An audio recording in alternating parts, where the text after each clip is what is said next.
A brutal, merciless war waged across frozen forests and ruined cities.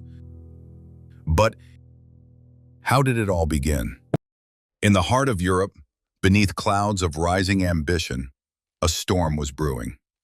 In 1941, the world stood on the brink of devastation, and no one would escape untouched. It began with the fall of giants. In just 6 weeks, the unthinkable happened. Paris, the symbol of European culture and pride, fell under German control. French resistance crumbled, and the streets echoed with the march of the Wehrmacht. But for Hitler, this was only the beginning. His eyes turned east, towards the vast, unforgiving plains of the Soviet Union. By the summer of 1941, a vast military machine rolled eastward. 3 million German soldiers, thousands of tanks, trucks, and artillery, all converging on the Soviet border. Operation Barbarossa, the largest invasion in human history, was about to begin. The goal? To crush the Red Army in weeks, to conquer territory stretching thousands of kilometers, to seize what Hitler called Lebensraum, living space for the right. But what awaited them beyond the border would test their strength, their will, and their very survival. It began with thunder. A deafening barrage of German artillery shattered the silence of the Eastern Front. Shells rained down on Soviet positions. The ground trembled.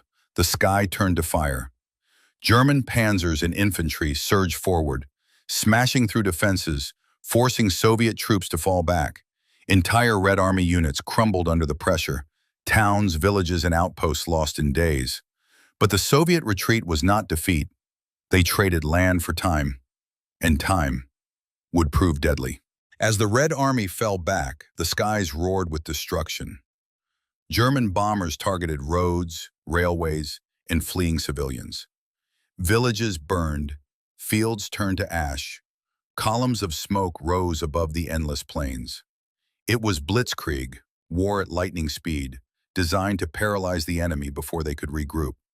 But beneath the ashes, the Soviet spirit endured, and resistance was only beginning. Behind the armored spearhead, German infantry pressed forward. Through scorched villages, across abandoned fields, the soldiers marched deeper into Soviet territory. Faces marked by exhaustion, eyes scanning the ruins for hidden danger. The initial victory seemed unstoppable, but each step east brought them closer to unfamiliar hostile ground. A land vast, merciless, and prepared to resist. The Red Air Force, grounded and exposed.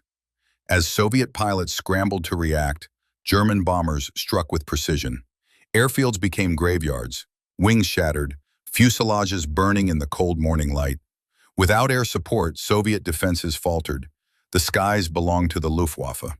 But victory would not come so easily.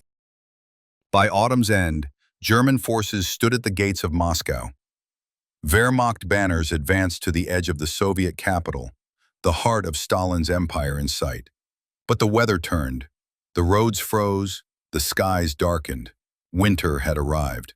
What was promised as a swift campaign now faced a new enemy: snow, ice, and bitter cold. The battle for Moscow was only beginning. Inside Soviet command tents, chaos reigned. Officers huddled over maps, eyes filled with disbelief. Reports flooded in. German tanks closing in, defenses collapsing. Every decision carried the weight of millions, and uncertainty gripped every man in the room. The question echoed, could Moscow be saved? In the frozen forests, trenches erupted with gunfire. Soviet and German forces clashed amidst ice and mud. Bullets hissed through the mist. Explosions shattered the silence. The fight for survival, for Moscow, had begun in earnest. The harsh Russian winter unleashed its fury on the German forces. Tanks stalled in frozen mud, weapons jammed in the biting cold, and soldiers struggled to keep warm as frostbite crept silently through their ranks. Supplies dwindled, and the relentless snow turned the battlefield into a frozen prison, sapping morale and strength alike.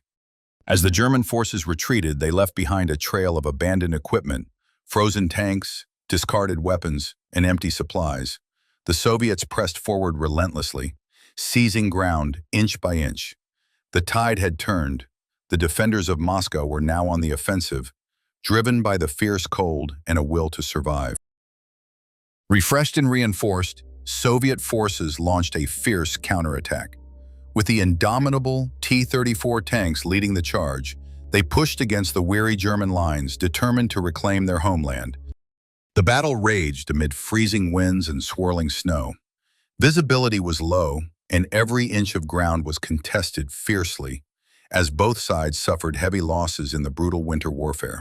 Despite fierce resistance, German forces faced mounting pressure.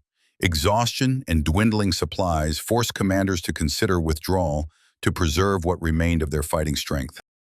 The German advance had been halted, but the war was far from over. From the frozen forests of Moscow to the fields of Kursk, the greatest battles were yet to come.